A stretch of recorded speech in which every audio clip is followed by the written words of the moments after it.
சரி, அது வரைக்கும் வந்து நம்ம இது வச்சு பார்ப்போம். இந்த அன்அஃபிஷியல் ஓட்டாச்சு நான் போட்டு விட்ருவேன். ஒரு 2 மினிட்ஸ் நீங்கள் அதை பார்ப்பீங்க. ஓகே, இப்போதைக்கு பாட்டமில் இருக்கிறது யார்? அரோரா எஃப்ஜே கொஞ்சம் டாப்பில் வந்துட்டானா? ஐயோ, எப்படி அவன் டாப்பில் வந்தா? சி. ஸோ ஹாய், வணக்கம் எல்லாரும், எப்படி இருக்கீங்க? நல்லா இருக்கீங்கன்னு சொல்லி நம்புறேன். So welcome to day 12 of Bigg Boss and day 13 of Bigg Boss live. Actually தொடர்ந்து எவ்வளோ நாட்கள்? தொடர்ந்து 13 நாட்களாக வந்து பார்த்தீங்கன்னா லைவ் நான் வந்து இருக்கேன். டிஸ்பைட் ஆஃப் நிறையா ஒர்க் வந்து எனக்கு இருக்குது. 3 ஒர்க் இருக்குது. அந்த 3 ஒர்க்கை தாண்டி வந்து பார்த்தீங்கன்னா நான் வந்து ஓடிட்டு இருக்கேன், ஒர்க் பண்ணிகிட்டு இருக்கேன். தூக்கமே இல்லாமல் வந்து ஒர்க் பண்ணிகிட்டு இருக்கேன். இவ்வளோலாம் நான் என் வாழ்க்கையில் பிஸியாக இருந்ததே கிடையாது. இவ்வளோ பிஸிலாம் நான் இருந்ததே கிடையாது. செம்ம பிஸியாக இருக்கேன். தூங்க கூட டைம் இல்லாமல் ஓடின்னு இருக்கேன். உடம்பு வேறு சரியில்லை, பட் ஸ்டில் நான் ஓடின்னு இருக்கேன். என்னைக்காவது நம்ம ஜெயிச்சிட மாட்டோமான்னு சொல்லி அந்த குருட்டு நம்பிக்கையில் கண்மூடித்தனமாக என்னோடய ஒர்க்கை நோக்கி, என்னோடய பாதையை நோக்கி நான் ஓடிட்டு இருக்கேன். டிஸ்பைட் ஆஃப் ஆல் ஆட்ஸ் நான் வந்து ஓடின்னு இருக்கேன். ஸோ இது ஓடுறது என்னை பூஸ்டப் பண்ணுறது வந்து உங்களோட சப்போர்ட்னால மட்டும்தான். நீங்கள் பார்க்குற ஒரு 10 பேர் 15 பேர் அதுதான் எனக்கு ஒரு பூஸ்ட். இத்தனை பேர் நம்ம வீடியோ பார்க்குறாங்க, நம்ம கொஞ்சம் ரெஸ்பான்சிபிளாக இருக்கணும், அவங்களுக்காக வீடியோ போகணும்னு சொல்லி என்னை வந்து மூவ் பண்ண வைக்குது. இல்லைனா என்னடா வியூஸே போகல, யாருமே பார்க்கல, நம்ம எதுக்குடா வீடியோ பண்ணணும்னு சொல்லி கொஞ்சம் ஸ்லோ டவுன் ஆகலாம். நான் ஸ்டாப் பண்ண மாட்டேன். பட் நீங்கள் பார்க்குற ஒரு 10 பேரோ 6 பேரோ, ஸோ உங்களோட அந்த பார்க்குற வியூவர்ஸ் உங்களால் தான் அந்த ஃபோர்ஸ் ஃபேக்டர் என்னை மூவ் பண்ண வைக்கிற ஃபேக்டராக வந்து வேலை செய்யுது. ஃபஸ்ட்டு நன்றி உங்கள் எல்லாருக்கும். ஸோ இன்றைக்கான டே வந்து நம்ம ஆரம்பிக்கலாம். உங்களுக்கு தேங்க்ஸ் சொல்லிட்டு நான் ஆரம்பிக்கலாம். நம்ம இன்றைக்கான எபிசோடை வந்து பார்த்துடலாம். ஸோ இன்றைக்கான எபிசோட் வந்து பார்த்தீங்கன்னா ஃப்ரைடே எபிசோட். ஸோ ஃப்ரைடே வந்து பார்த்தீங்கன்னா மேக்ஸிமம் எதுவுமே நடக்காது. பெஸ்ட் பர்ஃபார்மர்ஸ், ஒஸ்ட் பர்ஃபார்மர் வந்து சூஸ் பண்ணுவாங்க. கேப்டன்சி டாஸ்க் நடந்தால் நடக்கும், இல்லை நடக்காது. அப்புறம் வந்து ஏதாவது ஒரு ஸ்பான்சர் டாஸ்க் வந்து நடக்கும். அதே யூஷுவல் ஃப்ரைடே ஃபார்முலா தான் இந்த ஃப்ரைடேவும் வந்து யூஸ் பண்ணியிருக்காங்க. ஸோ ஸ்டார்டிங் எடுத்தோடனே வந்து பார்த்தீங்கன்னா பெஸ்ட் பர்ஃபார்மர்ஸை வந்து சூஸ் பண்ண சொன்னாங்க. கன்னியாக்கா அண்ட் சபரி, இந்த 2 பேரை வந்து பார்த்தீங்கன்னா பெஸ்ட் பர்ஃபார்மராக இந்த வாரம் வந்து சூஸ் பண்ணாங்க. சபரியை வந்து பார்த்தீங்கன்னா பெஸ்ட் பர்ஃபார்மராக சூஸ் பண்ணாங்க. Valid, okay, good. பட் ஆனால் கனியக்கா வந்து இந்த வாரம் என்ன பண்ணாங்க? கனியக்கா பெருசாக வந்து எந்த ஒரு விஷயமும் வந்து பார்த்தீங்கன்னா இந்த வாரம் கான்ட்ரிபியூட் பண்ணலையே. அவங்க ஏதாவது கான்ட்ரிபியூட் பண்ணியிருந்தா, இல்லை ஏதாவது கேம் பிளே பண்ணியிருந்தா மேபி வந்து அவங்க வந்து பார்த்தீங்கன்னா பெஸ்ட் பர்ஃபார்மர் வாங்குறதுக்கு தகுதியானவங்கன்னு சொல்லலாம். பட் ஆனால் அவங்க எதுவுமே பண்ணலை இந்த வாரம். ஆனால் நிறைய பேரோட குட் புக்ஸில் இருக்கிறதுனால மட்டும்தான் வந்து பார்த்தீங்கன்னா நிறைய பேர் வந்து கனியக்கா சூஸ் பண்ணி அவங்களுக்கு ஓட்டு போட்டு இந்த வாரம் பெஸ்ட் பர்ஃபார்மராக வந்து அவங்களுக்கு கொடுத்துருக்காங்க. பட் எனக்கு தெரிஞ்சு அவங்க பெஸ்ட் பர்ஃபார்மருக்கு தகுதி இல்லாதவங்க நான் நினைக்கிறேன். ஏன்னா ஒரு வாரம் ஃபுல்லாக அவங்க ரொம்ப கம்மியான ஃபுட்டேஜில் தான் வந்து வந்தாங்க. அதை தாண்டி இன்னும் நல்லா வேலை செஞ்சவங்க வந்து இந்த வீட்டில் இருக்காங்க. எக்ஸாம்பிளுக்கு வந்து இவங்க கெமியை சொல்லலாம். அப்புறம் வந்து இவங்க ஆதிரை கூட சொல்லலாம். ஆதிரை வேணாம், அது அழிச்சிடும். கெமியை சொல்லலாம். அண்ட் துஷாரை கூட சொல்லலாம். அவன் வந்து கொஞ்சம் ஒர்க் பண்ணான் இந்த டாஸ்கில் வந்து இண்டு வரைக்கும் வந்த மாஸ் டாஸ்கில். அவனை கூட சொல்லலாம். அடிப்பட்டு விழுந்துக்கு இது பண்ணி கேப்டன்சியில் இருந்து எல்லாம் மேனேஜ் பண்ணி அந்த கேப்டன்சி கையை விட்டு கூட போச்சு. பட் ஓகே, துஷார் நான் அழிச்சிருக்கேன். கெமியை சொல்லலாம், சபரியை சொல்லலாம், கமருதீனை சொல்லலாம். இந்த 3 பேர் அண்ட் விக்கரம் அவர் சொல்லலாம். அவர்லாம் வந்து இந்த வாரத்தோட பெஸ்ட் பர்ஃபார்மர் சொல்லலாம். ஆனால் அதெல்லாம் விட்டுட்டு கனியக்காவை பெஸ்ட் பர்ஃபார்மர் சொல்றது என்னால் வந்து ஏற்றுக்க முடியல. சபரியை சொன்னது ஓகே, பட் கனியக்காவை சொன்னது என்னால் ஏற்றுக்க முடியல. அது வந்து இந்த இடத்துல நான் சொல்ல ஆசைப்படுறேன். கனியக்கா அப்புறம் வந்து சபரி வந்து பார்த்தீங்கன்னா கனியக்கா அண்ட் சபரி இந்த 2 பேர் வந்து பெஸ்ட் பர்ஃபார்மன்ஸ். கமருதீன் வந்து பார்த்தீங்கன்னா அந்த டாஸ்கில் ஜெயிச்சதுனால ஸ்ட்ரைட்டாக வந்து அந்த கேப்டன்சி போட்டியில் வந்து பார்ட்டிசிபேட் பண்ணலாம். ஸோ 3 பேர் வந்து இந்த வாரம் வந்து கேப்டன்சி போட்டியில் வந்து பார்ட்டிசிபேட் பண்ண போகிறாங்க. கமருதீன், சபரி, கனியக்கா. அடுத்த வாரம் வந்து கேப்டனாக ஆக போகிறவங்க. இந்த 3 பேரில் ஒருத்தர் தான் அடுத்த வாரம் கேப்டனாக ஆக போகிறவங்க. இப்போ வந்து பார்த்தீங்கன்னா பெஸ்ட் பர்ஃபார்மர் வந்து சூஸ் பண்ணியாச்சு. நெக்ஸ்ட் என்ன வரும்? Worst performers. ஒஸ்ட் பர்ஃபார்மரை வந்து யாருக்காவது இந்த வீட்டில் கொடுக்கலாம்னா எல்லாருக்குமே கொடுக்கலாம். ஏன்னா யாருமே வந்து பர்ஃபார்மன்ஸ் பண்ணவே இல்லை. எல்லாம் ஜோடியாக வந்து சுற்றின்னு இருக்காங்க. எனக்கு புரியல, இது பிக் பாஸ் ஹவுஸா இல்லை லவ்வர்ஸ் பார்க்க? நான் முன்னாடியே கேட்டேன், திருப்பி அந்த கேள்வி கேட்குறேன். ஜோடியாக சுற்றின்னு இருக்காங்க. லைக் துஷார் அரோரா இருக்கட்டும், அரோரா கமருதீனாக இருக்கட்டும், இல்லை ஆதிரை எஃப்ஜேவாக இருக்கட்டும், எல்லாம் ஜோடியாக சுற்றிட்டு சும்மா பார்க்கு வந்து ஃபன் பண்ணுற மாதிரி வந்து இங்கே ஃபன் பண்ணிருக்காங்க. இது ஒரு 24/7 நடக்கிற ஒரு ஷோ. இந்த ஷோக்கு வந்து நம்ம என்ன மரியாதை கொடுக்கணும், அதுக்காக எவ்வளோ ஒர்க் பண்ணணும், இந்த போட்டியில் பார்ட்டிசிபேட் பண்ணுறதுக்காக ஆயிரக்கணக்கான பேர் ஏங்கிட்டு இருக்காங்க. அவங்களுக்கு தான் கிடைக்காத சான்ஸ் உங்களுக்கு கிடச்சிருக்கு. இந்த சான்ஸை எப்படி யூஸ் பண்ணிக்க தெரிஞ்சா யூஸ் பண்ணணும்னு சொல்லி கொஞ்சம் கூட எதுவுமே தெரியாமல் வந்து சும்மா ஜாலியாக வெக்கேஷன் போகிற மாதிரி இந்த கண்டஸ்டன்ட் வீட்டுக்குள்ளே இருக்காங்க. எனக்கு அது சுத்தமாக பிடிக்கல. First of all, so worst பர்ஃபார்மர்னா இந்த வாரம் வந்து எல்லாரும் கொடுக்கணும். பட் அரோரா அண்ட் ஆதிரை இந்த 2 பேருக்கு வந்து பார்த்தீங்கன்னா இந்த வாரத்தோட ஒஸ்ட் பர்ஃபார்மர் சொல்லி கொடுத்துருக்காங்க. அவங்க 2 பேரும் வந்து ஜெயில் தண்டனையை அனுபவிப்பாங்கன்னு சொல்லி நான் நினைக்கிறேன். இன்னும் ஜெயிலுக்கு அனுப்பல, மேபி நாளைக்கு அனுப்பலாம். 1 டே வந்து அவங்களுக்கு ஜெயிலில் வைக்கலாம். நெக்ஸ்ட் ஐ திங்க் வியானா நினைக்கிறேன். வியானா வந்து பார்த்தீங்கன்னா ஆதிரையை வந்து ஒஸ்ட் பர்ஃபார்மராக நாமினேட் பண்ணும்போது எஃப்ஜே வந்து அங்கேருந்து துள்ளுறான், பயங்கரமாக துள்ளுறான். லைக் ஆதிரை வந்து பார்த்தீங்கன்னா எஃப்ஜேக்கு வந்து சப்போர்ட் பண்ணுறாங்க. அவங்க கேமை வந்து அவங்க ஆளில் சொல்லும்போது excuse me you can't include me. ஏன் உன்னை இன்க்ளூட் பண்ணக்கூடாது? எஃப்ஜேவை ஏன் இன்க்ளூட் பண்ணக்கூடாது? நீ இந்த ஹவுஸ்மேட் தானே, இங்கே தானே நீ இருக்க, வீட்டுக்கு வெளியே இருக்கியா, ஆடியன்ஸாக இருக்கியா, இல்லை எலிமினேட் ஆகி வெளியே போயிட்டியா? எதுக்கு உன்னை வந்து இன்க்ளூட் பண்ணக்கூடாது? எதனால வந்து எஃப்ஜே வந்து இன்க்ளூட் பண்ணக்கூடாதுன்னு சொல்லுங்க. வியானா வந்து பார்த்தீங்கன்னா ஆதிரையை நாமினேட் பண்ணும்போது நீ ஃபேவராக வந்து எஃப்ஜேக்கு இருக்குன்னு சொல்லும்போது அவன் வந்து என்ன இன்க்ளூட் பண்ணாதீங்க, என் பேர் சொல்லாதீங்க, எதுக்குடா உன் பேரை சொல்லக்கூடாது? யாரா நீ? முதல்ல இந்த பிக் பாஸ் ஹவுஸ்மேட் தானே நீ, இங்கே இருக்கிற விஷயத்தில் உனக்கு தானே பங்கு இருக்கு. உன் பேர் சொல்லக்கூடாதுன்னா அப்போ நீ இந்த பிக் பாஸ் ஹவுஸ்குள்ளேயே வந்திருக்க கூடாது. அங்கே உஷுங்கிற ஒரு இதை நடிச்சு அங்கேயே இருந்திருக்க வேண்டியது தானே. எதுக்கு இங்கே வந்த? எனக்கு உண்மையிலேயே காண்டாச்சு. ஏன்னா இதுவே வந்து பார்த்தீங்கன்னா மற்றவங்க வந்து யாராவது பேரை இன்க்ளூட் பண்ணி அவங்க பேரை வந்து இன்க்ளூட் பண்ணி சொன்னாங்கன்னா மற்றவங்களாம் அமைதியாக இருக்காங்க. இவன் பேரை வந்து ஒரு வாட்டி இன்க்ளூட் பண்ணதுக்கு வந்து அப்படி துள்றான். ஹவுஸ்மேட்லாம் வந்து அப்படியே சைலண்டாக இருக்காங்க எஃப்ஜே பேசுகிறான்னு சொல்லி. ஏன் ஒரு வார்த்தை யாருமே சொல்லலை? அவள் சொல்லதுக்கு காரணம் அவரோட காரணம் அது. அவங்க சொல்லட்டும், நீ சொல்லாத பேசுற உட்கார சொல்லி சொல்றதுக்கு யாருக்குமே வந்து எதுவுமே இல்லை. எல்லாருமே வந்து அவனுக்கு சப்போர்ட் பண்றாங்க. எதனால அந்த சப்போர்ட் வந்து அவனுக்கு இருக்கு? என்ன வந்து அப்படி அவன் பண்ணி கிழிச்சிட்டான்? எல்லாரும் வந்து அவனை பார்த்து பயப்படுற மாதிரி இருக்கு. ஆக்சுவலி இந்த வீட்டில் அவன் எதுவுமே பண்ணலை, ஆனால் எல்லாருமே அவனை பார்த்து பயப்படுறாங்க. இந்த வியானாலாம் இருக்காங்க பார்த்தீங்களா, அவங்க வந்து ஓகே உனக்கு இது பண்ற அப்படியே வந்து சுகர் கோட்டடாக வந்து ஏதோ வந்து சமாளிக்கிறாங்க. எஸ், ஆதிரை வந்து எஃப்ஜேக்கு ஃபேவராக தான் பண்ணுறாங்க, அதில் எந்த விதமான சந்தேகமும் எனக்கு கிடையாது. ஆதிரை வந்து பார்த்தீங்கன்னா சூப்பர் டீலக்ஸ் ஹவுஸ்மேட்டோட ஒரு ஹவுஸ்மேட், பிக் பாஸ் ஒரு ஹவுஸ்மேட் கிடையாது. இந்த 7 பேர் இருக்காங்க பார்த்தீங்களா, இந்த 7 பேர் தான் டீம். இந்த 7 பேர் ஜெயிச்சா வந்து பார்த்தீங்கன்னா அவங்களுக்கு வந்து கிராண்ட் டின்னர் வந்து இருக்கும். அவங்கள ஒருத்தர் வந்து பார்த்தீங்கன்னா நாமினேஷன் ஃப்ரீ பாஸ் வந்து ஜெயிப்பாங்க. அப்போ நீங்கள் வந்து யாருக்கு ஆடணும், யாருக்காக எந்த பொம்மையை வந்து நீங்கள் கோஆர்டினேட் பண்ணி தூக்கணும் சொல்லுங்க. யார் பொம்மையை தூக்கணும்? நீங்கள் இந்த பிக் பாஸ் சூப்பர் டீலக்ஸ் ஹவுஸ்மேட்ல தானே நீங்கள் வந்து பொம்மையை தூக்கணும். அந்த பொம்மையை தானே நீங்கள் வந்து உள்ள வைக்கணும். ஆனால் ஆதிரை என்ன பண்ணாங்க தெரியுமா? ஆதிரை அவங்க வந்து எஃப்ஜியோட பொம்மையை வந்து 2 தடவை வந்து பசர் அடிக்கும் போது 2 தடவையும் பிக் பாஸ் ஹவுஸ்மேட்ல இருக்கிற ஒரு ஹவுஸ்மேட் எஃப்ஜே அவனோட பொம்மையை தூக்கி உள்ள வைக்கிறாங்க. அவன் பொம்மையை ஹோல்ட் பண்ணா ஓகே, நீ ஒரு கேமர், நீ இந்த கேமுக்கு வந்து தகுதியானவ. பட் அதுவே அவனோட பொம்மையை தூக்கிட்டு போய் ஃபர்ஸ்ட் உள்ள வைக்கிறாங்க. இது என்ன மாதிரி கேம்? இந்த மாதிரி வந்து உள்ள வைக்கிறதுனால அவங்களோட டீமே வந்து எலிமினேட் ஆகிறதுக்கு வாய்ப்பு இருக்கா இல்லையா? இதெல்லாம் ஏன் வந்து யாருமே கேட்க மாட்டேங்கிறாங்க? இதெல்லாம் வந்து ஏன் யாருமே சொல்ல மாட்டேங்கிறாங்க? அப்படி சொன்னாலும் வந்து யாருமே பெருசாக எடுத்துக்க மாட்டேங்கிறாங்க. இண்டிவிஜுவல் கேமா இது வந்து ஒரு ஃபேக் கேம். இது வந்து ஒரு ஃபேவரிசம் கேம், குரூப்பிசம் கேம், மட்டமான கேம். இதை தான் வந்து பார்த்தீங்கன்னா வீட்டில் வந்து ஆதிரை வந்து விளையாடின்னு இருக்காங்க, எஃப்ஜே வந்து விளையாடின்னு இருக்காங்க. எஃப்ஜே ஆதிரையை செம்மையாக யூஸ் பண்ணுறான். பயங்கரமாக வந்து பார்த்தீங்கன்னா ஆதிரையை வந்து எஃப்ஜே யூஸ் பண்ணுறான். அது எனக்கு கிளியராக தெரியுது. ஆதிரை தனியாக ப்ளே பண்ணாங்கன்னா அவங்க வேற லெவல் ப்ளே பண்ணுவாங்க. இந்த சீசனோட டாப் 5ல கூட அவங்க வரதுக்கு எல்லா வாய்ப்பும் இருக்கு. ஆனால் என்னைக்கு இவங்க கூட சேர்ந்தாங்களோ அவங்களோட கேம் டோட்டலாக நாசமாயிடுச்சு. ஆதிரை யூஸ் பண்ணி எஃப்ஜே முன்னாடி வரான். ஆதிரை இல்லைன்னா எஃப்ஜே ஒண்ணுமே கிடையாது. ஆனால் எஃப்ஜே இல்லைன்னா ஆதிரை செம்ம மாசம் வருவாங்க. ஆனால் ஆதிரைக்கு இது எப்போ புரியும்னு சொல்லி நிஜமானே தெரியல. அவங்களோட டீமோட கேமை அவங்க அது விளையாடாம மட்டமா எஃப்ஜேயோட டாலர் தூக்கி உள்ள வச்சாங்களோ 2 ரவுண்டு. என்ன எனக்கு புரியல. இது என்ன சொல்றது நிஜமா எனக்கு புரியல. இந்த பொண்ணுலாம் எஃப்ஜே அண்ட் ஆதிரை எவ்வளோ சீக்கிரம் முடியுமோ இந்த 2 பேரை வந்து இந்த வீட்டை விட்டு வெளியே அனுப்பணும், எலிமினேட் பண்ணி வெளியே அனுப்பணும். இவங்க தான் இந்த கேம் விளையாடுறதுக்கு தகுதி இல்லாதவங்க நான் நினைக்கிறேன். உங்களுக்கு பர்சனலாக ஏதாவது விஷயம் பண்ணணுன்னா, ஃபேவர் பண்ணணுன்னா கேமுக்கு வெளியே வச்சுக்கோங்க. கேம்னு வரும்போது உங்கள் டீம் தான் உங்களுக்கு இம்பார்ட்டன்ட். நீங்கள் ஜெயிக்கிறது தான் உங்களுக்கு இம்பார்ட்டன்ட். மற்றவங்களுக்கு தூக்கி கொடுக்கறதுக்கு இங்கே நீங்கள் வரலை. இது ஒரு ஹங்கர் கேம். நீங்கள் ஒருத்தருக்கு ஒருத்தர் மாற்றி குத்திக்கணும். இந்த எண்டில் ஒரு சமயம் வரை போனால் ஃப்ரெண்ட்ஸாக இருக்கலாம், ஆனால் ஒரு டைமுக்கு மேலே ஒருத்தருக்கு ஒருத்தர் மாற்றி குத்திக்கணும். நீங்கள் அதுக்கு ரெடி ஆகுங்க. இங்கே யாரும் ஃப்ரெண்ட்ஷிப்காக வரலை, உங்கள் கேமில் நீங்கள் கான்சன்ட்ரேட் பண்ணணும். அதுதான் ரொம்ப ரொம்ப முக்கியம். ஆனால் ஆதிரை அதை லேக் பண்ணுறாங்க, பயங்கரமாக லேக் பண்ணுறாங்க. ஆதிரை ஒரு குட் பிளேயர், எனக்கு அவங்களுக்கு பிடிச்சிருந்தது போன வாரம். ஆனால் என்னைக்கு இந்த எஃப்ஜே கூட சேர்ந்தாங்களோ அன்னிலேருந்து அவங்க கேமே டோட்டலாக ஸ்பாயில் ஆகிடுச்சு. தெரியல, இது அவங்க தான் யோசிக்கணும், அதுதான் அவங்க தான் பண்ணணும். ஆனால் இந்த மாதிரி சான்ஸ் கிடச்சி இந்த மாதிரி பண்ணுறதுலாம் வந்து பார்த்திங்கன்னா வெறுப்பாகுது. அதுவும் அந்த எஃப்ஜே இருக்கானே, ஐயோ விஷங்க. இப்போ வந்து வியானா வந்து சொல்லிட்டாங்க எஃப்ஜேக்கு நீ ஃபேவர் பண்ணுறன்னு சொல்லி. இப்போ ஏதாவது பல்டியாக இருக்கணுமே, ஆடியன்ஸை வந்து ஏமாற்றணுமே, ஆடியன்ஸை வந்து ட்விஸ்ட் பண்ணணுமே, நான் அப்படி இல்லைன்னு சொல்லி காட்டணுமே சொல்லி அந்த இடத்துல ஆதிரையை வந்து ஒஸ்ட் பர்ஃபார்மராக நாமினேட் பண்ணுறான். அவங்களோட கேம் பிளானை வந்து பாருங்கள். ஆதிரை யூஸ் பண்ணால், வீட்டில் சர்வை பண்ணால், லவ் கண்டென்ட் கொடுத்தா, அவனுக்கு ஏதாவது பிரச்சனைன்னு வரும்போது ஆதிரையை அப்படியே அப்ரூட்டாக கட் பண்ணி கழட்டி ஊற பார்க்குறான். இவ்வளோ ரொம்ப மோசமான டாக்ஸிக் பர்சன் இந்த எஃப்ஜேலாம். இவனுக்கெல்லாம் யார் ஓட்டு போடுறாங்க, இவனுக்கெல்லாம் யார் ஃபேன்ஸாக இருக்காங்க நிஜமாக தெரியல. Is a 1 number worst fellow.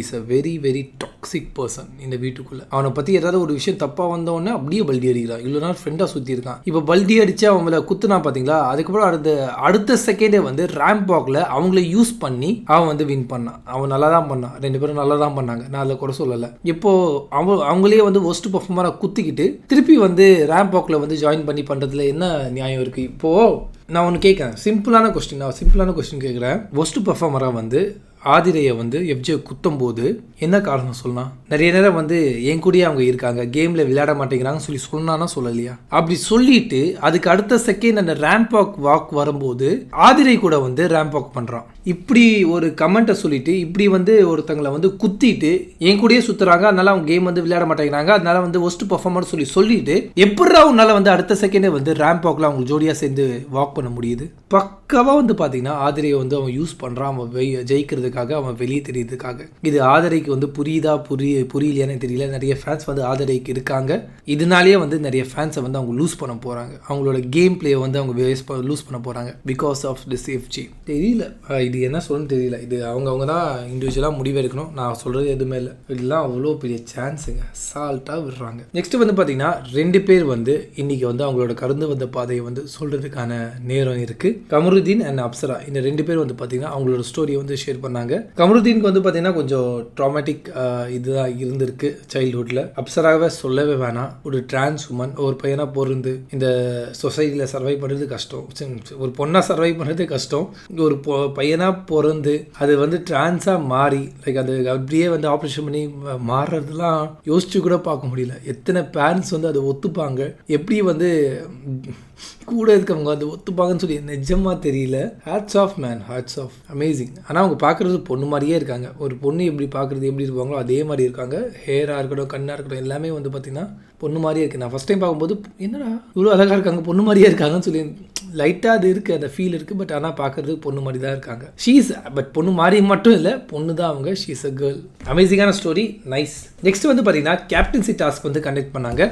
குத்துங்க ஏஜமா குத்துங்க, அதுதான் டாஸ்கோட பேர். இந்த டாஸ்க் என்ன பார்த்தீங்கன்னா 3 டால் வந்து லிவிங் ஏரியாவில் வந்து வைப்பாங்க. கமருதீன், சபரி அண்ட் கனியக்கா, இந்த 3 டாலில் வந்து பார்த்தீங்கன்னா கத்தி எடுத்து வந்து குத்தணும். அந்த கத்தி 3 வாட்டி வந்து குத்தணும். 3 வாட்டி வந்து அந்த குத்திட்டா அந்த டால் வந்து பார்த்தீங்கன்னா எலிமினேட் ஆகிடும். அவங்க வந்து கேப்டன் ஆக முடியாது. இது எப்படி குத்தணும்னா, இப்போ வந்து அந்த 3 டால் வந்து லிவிங் ஏரியாவில் இருக்குது. அது கண்ணாமூச்சி மாதிரி தான்.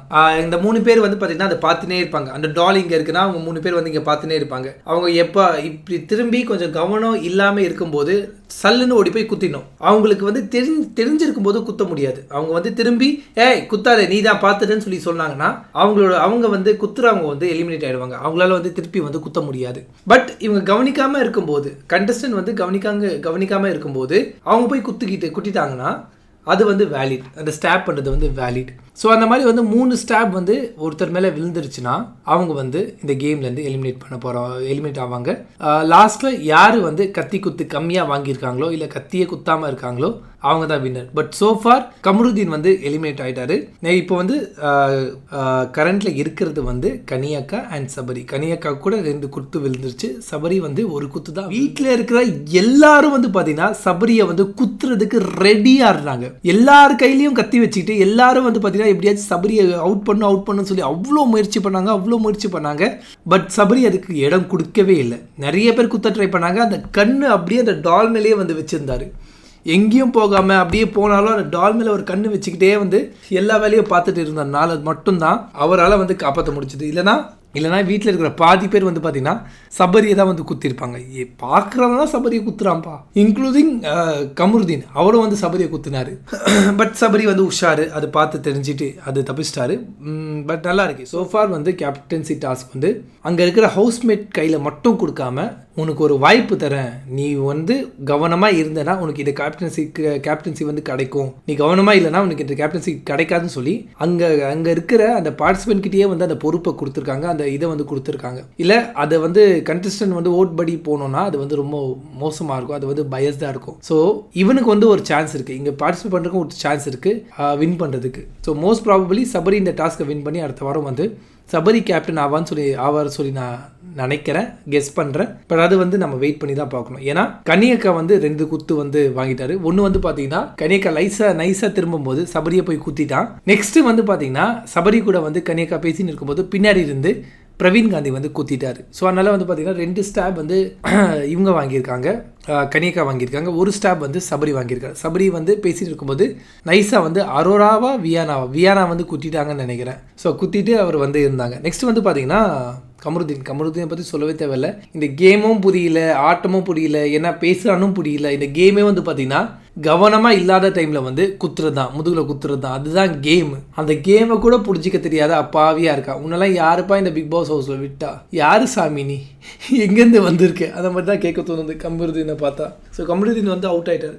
ஸோ அவர் வந்து பார்த்தீங்கன்னா கேமில் கிடையாது, அவர் வந்து அவுட்டு ஆக்சுவலி. ஓகே, நெக்ஸ்ட் வந்து பார்த்தீங்கன்னா ஜெயச்சந்திரன் வந்து ஒரு ரேம்ப் வாக்கை வந்து கண்டக்ட் பண்ணாங்க. ஸோ அந்த ரேம்ப் வாக்கில் வந்து பார்த்தீங்கன்னா 8 கேர்ள்ஸ் 8 பாய்ஸ் வந்து பார்ட்டிசிபேட் பண்ணலாம், 2 பேர் வந்து ஜட்ஜ் பண்ணலாம். ஸோ அந்த மாதிரி வந்து வச்சுருந்தாங்க. ஸோ ஃபர்ஸ்ட் பேராக வந்து பார்த்தீங்கன்னா ஓகே, நான் டக்குன்னு படிச்சிடுறேன் அந்த பேர் மட்டும். ஸோ இந்த ரேம்ப் வாக்கில் வந்து பார்த்தீங்கன்னா வின் பண்ணவங்களுக்கு தான் வந்து சரி ஓகே நான் சொல்கிறேன். இந்த ரேம்ப் வாக்கில் பார்த்தீங்கன்னா 8 பாய்ஸ் 8 கேர்ள்ஸ் வந்து இப்போ இந்த வீட்டில் வந்து பார்த்தீங்கன்னா 18 பீப்புள்ஸ் வந்து இருக்காங்க. அந்த 18 பீப்புள்ஸில் 2 பேர் வந்து பார்த்தீங்கன்னா ஜட்ஜ் பண்ண வந்து கூப்பிட்டுருந்தாங்க. பிரவீன் அப்புறம் அப்சரா, இந்த 2 பேர் வந்து ஜட்ஜ். ஸோ பாக்கி வந்து பார்த்தீங்கன்னா 16 பேர் இருக்காங்க. ஸோ 16 பேரில் 8 பாய்ஸ் 8 கேர்ள்ஸ் வந்து பார்த்தீங்கன்னா பார்ட்டிசிபேட் பண்ணுறாங்க. அதில் ரேம்ப் வாக்கில் வந்து கப்புலாக வந்து பார்ட்டிசிபேட் பண்ணுறாங்க. 2 பேரும் வந்து வாக் பண்ணி வரணும். ஸோ ஜட்ஜு வந்து பார்த்தீங்கன்னா எப்படி ஜட்ஜ் பண்ணுறாங்கன்னா walking coordination, looks and attitude, அதை பேஸ் பண்ணி தான் அவங்க ஜட்ஜ் பண்ணுறாங்க. ஸோ அதில் மாதிரி வந்து ஃபஸ்ட்டு வந்து பார்த்தீங்கன்னா அரோரா அண்ட் கலையரசன் இந்த 2 பேரும் வந்து ரேம்ப் வாக் பண்ணாங்க. ஸோ அந்த இடத்துல வந்து துஷார் நான் இருக்க வேண்டிய இடம் தான் அது, அந்த மாதிரி வந்து ஃபீல் பண்ணிட்டு உட்காந்துருந்தார் லாஸ்ட்டில். நெக்ஸ்ட் வந்து பார்த்தீங்கன்னா துஷார் அண்ட் வியானா நல்ல பேர் தான், நல்லா இருந்துச்சு. அதுக்கப்புறம் வந்து வாட்டர்மெலன் ஸ்டார் அண்ட் சுபிக்ஷா அவங்க 2 பேரும் வாக் பண்ணாங்க.